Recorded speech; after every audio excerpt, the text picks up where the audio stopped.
The first story. After Grandpa died, my parents will split the inheritance with Sis. My life was a total mess 4 years ago when I caught my high school sweetheart cheating on me with my own sister of all people. Sarah and I had never been close, but I was blindsided by her obsession with my fiancé. She didn't even care that she was stabbing her own flesh and blood in the back. That loser dumped Sarah within 2 weeks after their sordid affair came to light. He then came crawling back, begging for my forgiveness. As if I could ever take him back after that ultimate betrayal with my own sibling.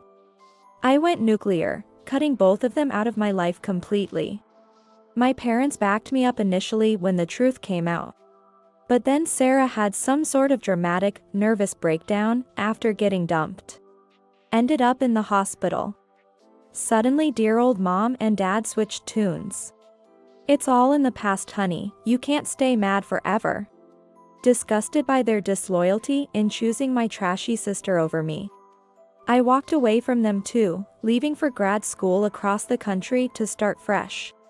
The only person who had my back through that whole sordid episode? My grandfather. Gramps was absolutely livid. Immediately disowning Sarah and fiercely chewing out my parents for their cowardice in picking sides against their innocent daughter. In those dark days, he was the only one who seemed to understand the depth of hurt and betrayal I felt from my own family. When he fell seriously ill last fall, I dropped everything to care for him. His passing a few months ago shattered me. He was the only loving family I had left in this world. Little did I know, my papa had one last loving gesture in store. At the reading of his will, I received earth-shattering news. Gramps had left me virtually his entire fortune and estate. Sure, I knew he was a successful businessman, but the total value of his assets floored me. He explicitly left enough just to cover a debt for my dad, with some smaller token payments to a couple other relatives. But it was crystal clear his vast remaining wealth was bequeathed solely to me, the granddaughter he loved and supported. The reasons were spelled out in gut-wrenching letters and videos.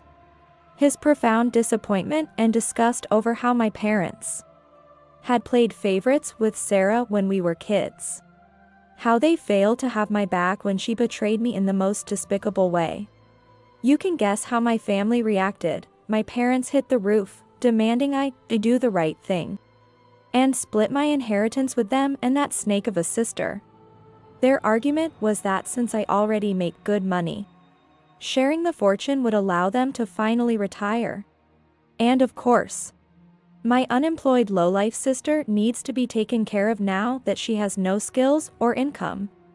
But I have no intentions of sharing a single dime with people who completely betrayed me and picked the other daughter. Maybe I am being a little vindictive and petty, holding a grudge after all these years. But Gramps' last wishes were loud and clear. This money is meant for me. And me alone after the suffering I endured. Don't get me wrong, I'm not cruel enough to let my family become impoverished and destitute. I'll make sure they have enough to survive. But to give them half or a third of the fortune my grandfather explicitly left me? Not a chance. Not after how they failed me when I needed them most. This fortune is my one inheritance of love from the only person who had my back. I won't let them take that away. The next story. Heartbroken and betrayed, a tale of love, loss, and family strife. As I sat in the lawyer's office, my mind was reeling from the events of the past few months. My name is Lily, and at just 22 years old, I had lost my beloved mother and grandparents in a tragic accident. The pain of their loss was still raw. But there was another matter at hand, the substantial inheritance they had left behind. You see, my family was what you might call old money rich. My grandparents had built a vast fortune over their lifetime, and my mother had been their sole heir. Growing up, I had never wanted for anything, but my parents' marriage was far from perfect. When I was just 15, my world was shattered when I discovered that My father had been having an affair with his coworker. The scandal rocked our family, and my parents' divorce was swift and merciless. Thanks to an ironclad prenup, my father walked away with nothing. And I chose to live with my mother full-time. In the years that followed, I tried to maintain a relationship with my father, visiting him during school holidays. However, I could never quite warm up to his new family, the woman he had cheated with and her children. They always felt like strangers to me, no matter how much time we spent together. Fast forward to the present day, and I found myself grappling with the loss of my mother and grandparents. As if the grief wasn't enough, I now had to deal with the complex process of inheriting their vast estate. It was during this time that my father reached out to me. With a shocking request, he wanted me to share my inheritance with his stepchildren. I couldn't believe what I was hearing. My father had been fired from his job after the affair came to light, and he had been struggling to make ends meet ever since. His new wife's children were set to graduate high school next year, and they would need money for college. In my father's eyes, I had more than enough to spare. But to me, the idea was unthinkable. This money belonged to my mother and grandparents, the people who had loved and raised me. They had no connection to my father's new family. And I knew in my heart that they would never have wanted their hard-earned wealth to be handed over to virtual strangers. When I refused my father's request, he flew into a rage, calling me heartless and selfish. His wife even had the audacity to reach out to me directly, begging for a handout. They started harassing my boyfriend, too, trying to pressure me into giving in to their demands. Some of my friends suggested that I could give them just 10% of the inheritance, a small fraction of the overall sum. They argued that I would still have plenty left over to live comfortably and continue my education. But something about the idea just didn't sit right with me. This wasn't about the money, not really. It was about principle. My father had made his choices, and he had to live with the consequences. His new family was not my responsibility, and I refused to be guilted into sharing what was rightfully mine. In the end, I stood my ground. I invested the money wisely, ensuring that I would have a secure future. I pursued my dreams of getting a master's degree, knowing that my mother and grandparents would have been proud of my ambition. As for my father and his family, I eventually had to cut ties completely. The constant harassment and emotional manipulation were too much to bear. It was a painful decision, but one that I knew was necessary for my own well-being. Looking back on it all, I know that I made the right choice. The inheritance was a gift from my beloved family members, a way for them to continue supporting me even after they were gone. To share it with people who had no claim to it would have been a betrayal of their love and trust. In the end, money is just money. But family, true family, is a bond that can never be broken, even by death. I will always cherish the memories of my mother and grandparents. And I will honor their legacy by living a life that would make them proud. As for my father and his new family, I wish them well, but I know that my path forward is my own. I am grateful for the love and support of my true friends and loved ones. And I know that with them by my side, I can weather any storm. The next story. A legacy of secrets and sorrow. As I sat in the lawyer's office, my mind raced with a whirlwind of emotions. I, Lily, a 27-year-old woman, had just lost my beloved grandmother. And now I found myself at the center of a family drama that threatened to unravel the very fabric of our lives. My grandmother, my dad's mom, had always been a beacon of love and warmth in our family. Despite the fact that my brother, Jack, and I had never met our grandfather, we had always felt an unbreakable bond with our grandmother. According to my dad, his relationship with his father had been toxic, filled with bitterness and resentment. But my grandmother had never let that darkness touch us. When my dad met my mom at university, they fell deeply in love. They started dating, and soon after, my brother was born. My parents' decision to get married only deepened the rift between my dad and his father, causing my grandfather to cut off all communication with him. But my parents' love was stronger than any family feud, and a couple of years later, I was born, completing our little family. After my grandfather passed away, my dad reconnected with his mother, and we finally got to experience the joy of having a grandmother in our lives. Every Christmas, we would spend the holidays at her house near Oxford, basking in her infectious energy and unconditional love. Those memories of laughter, warmth, and togetherness are forever etched in my heart. But now, as I sat in the lawyer's office, I realized that those cherished memories were only a part of a much larger, more complex story. My grandmother had passed away last year, leaving behind a house worth over £500,000 and more than £200,000 in cash and heirlooms. After her funeral, my 2 aunts and I were summoned to meet with her lawyer, where we learned that she had divided her inheritance into 3 equal parts, 1 for each of her daughters, and 1 for me.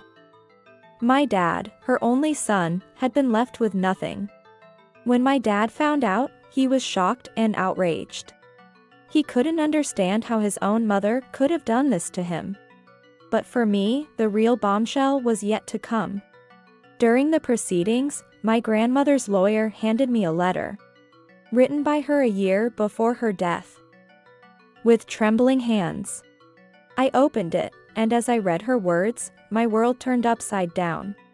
In the letter, my grandmother revealed a secret that had been buried for decades. My dad, the man I had always known as my brother's father, was not his biological parent. Jack was the child of a previous relationship my mom had had before meeting my dad. When my dad met my mom, she was already pregnant with Jack. My grandparents, especially my grandfather, had found this situation extremely weird and unacceptable. He vehemently opposed their relationship and refused to give his blessing. But my dad, driven by his love for my mom and his desire to be a father to Jack, defied his parents and married my mom a year after Jack was born. This act of defiance led to my grandfather disowning my dad completely. Over the years, my grandmother had maintained contact with my dad, but Jack and I had never met her until after my grandfather's death. And now, I held in my hands a truth that had the power to shatter our family forever. I couldn't bring myself to face my dad, not yet. He had called me, wanting to discuss the inheritance. But I couldn't bear the thought of looking him in the eye, knowing what I knew. The weight of my grandmother's secret felt like an unbearable burden, and I didn't know how to share it without tearing our family apart. My family, unaware of the real reason behind my hesitation, began to call me greedy. They couldn't understand why I was reluctant to share the inheritance that had unexpectedly come my way. But for me, it wasn't about the money. It was about the realization that the very foundation of our family was built on secrets and lies. I felt lost, torn between my love for my family and the fear of what the truth might do to us. The division caused by the inheritance was already creating deep wounds, and I knew that revealing the true reason behind my grandmother's decision would only pour salt on those wounds. As I sat there, holding my grandmother's letter, I realized that I had a choice to make. I could keep the secret, bury it deep within me, and try to move forward with my life. Or I could be truthful, no matter how painful the consequences might be. But deep down, I knew that secrets had a way of festering, of rotting away the very core of a family. My grandmother had carried this secret for years, and now, it had become my burden to bear. I took a deep breath, my heart heavy with the weight of the decision I had to make. I knew that the path ahead would be difficult, filled with tears, anger, and heartache. But I also knew that the only way to truly honor my grandmother's memory and to heal the fractures in our family was to embrace the truth, no matter how painful it might be. With a shaking hand, I reached for my phone, ready to call my dad and my brother. It was time to have the conversation that would change our lives forever.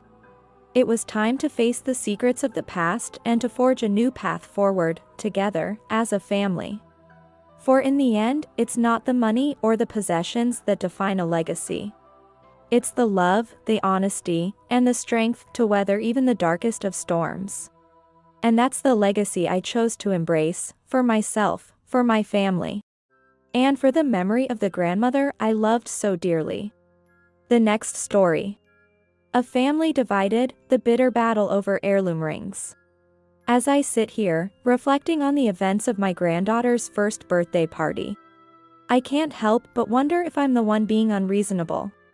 My daughter-in-law's family certainly seems to think so, but I'm convinced that I'm in the right. Let me lay out the story for you, and you can be the judge.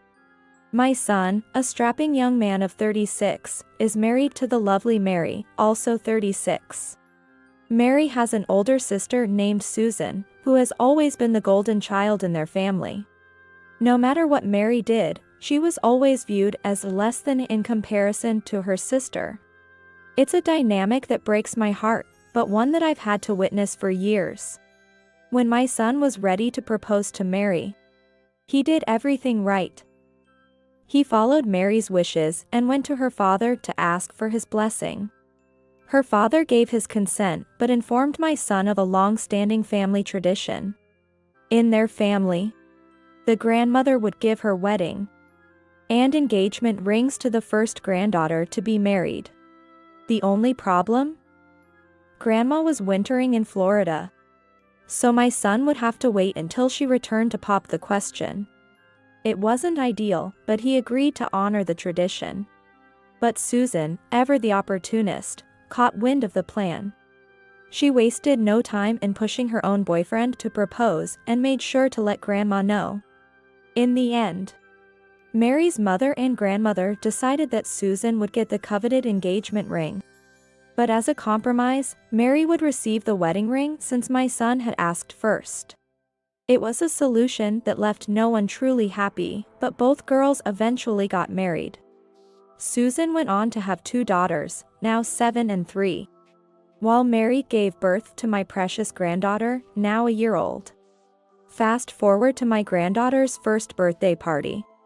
As we were all gathered to celebrate, Susan decided to bring up the topic of the family rings. She explained how her daughters would one day split the rings that she and Mary had inherited from their grandmother.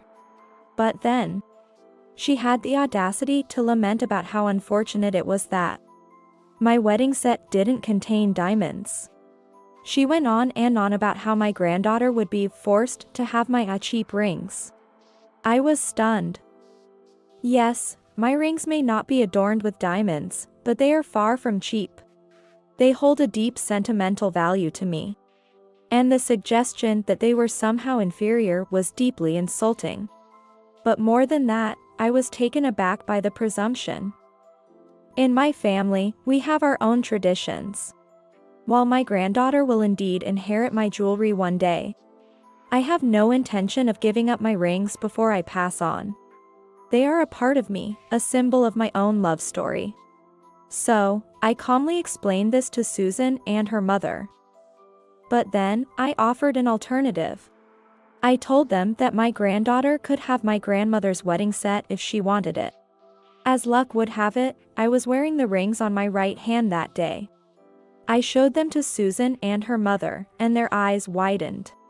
They asked if the diamonds were real, as if they couldn't believe I would wear such valuable jewelry. I assured them that yes, the diamonds were very much real, and the set was indeed quite valuable. And that's when all hell broke loose. Susan and her mother were outraged. They accused me of being rude for even mentioning that my granddaughter would one day inherit a more expensive set of diamonds than Susan's daughters. They called it unfair that my granddaughter would get a complete set, while Susan's girls would have to split one. They even had the nerve to say that if my granddaughter was going to receive such a valuable gift, I should have kept quiet about it, so as not to make Susan's daughters jealous. I was flabbergasted. I tried to explain that I hadn't brought up the topic of inheritance at all. It was Susan who had started the conversation. And I merely offered an alternative when she began to disparage my own wedding rings. But they wouldn't hear it. They continued to berate me, insisting that I was in the wrong. But here's the thing, I don't think I am. I think Susan and her mother are being unreasonable. They're so wrapped up in their own family dynamics and traditions that they can't see how their actions and words are hurtful and divisive. They're so focused on this arbitrary idea of fairness that they're willing to sow discord and jealousy among cousins who are still too young to even understand the concept of inheritance. I love my granddaughter with all my heart. She is the light of my life, and I would do anything for her. If she grows up and decides she wants my grandmother's wedding set, it will be hers. But that will be her choice. Not something forced upon her by some outdated tradition or the petty jealousies of her aunt and cousins. I know I'm not perfect. I know I may have handled the situation poorly in the moment. But I also know that I'm trying my best to navigate a complex family dynamic with grace and love. I don't want to contribute to the cycle of favoritism and resentment that has plagued Mary's family for so long. I want to break that cycle to show my granddaughter that she is valued and loved for who she is, not for the jewelry she may or may not inherit. So, there you have it. The story of a family divided, of a bitter battle over heirloom rings. I'm sure there are some who will think I'm the asshole in this situation. But I'm also sure there are others who will understand where I'm coming from. In the end, all I can do is follow my heart and do what I believe is right for my family. I welcome your thoughts and opinions.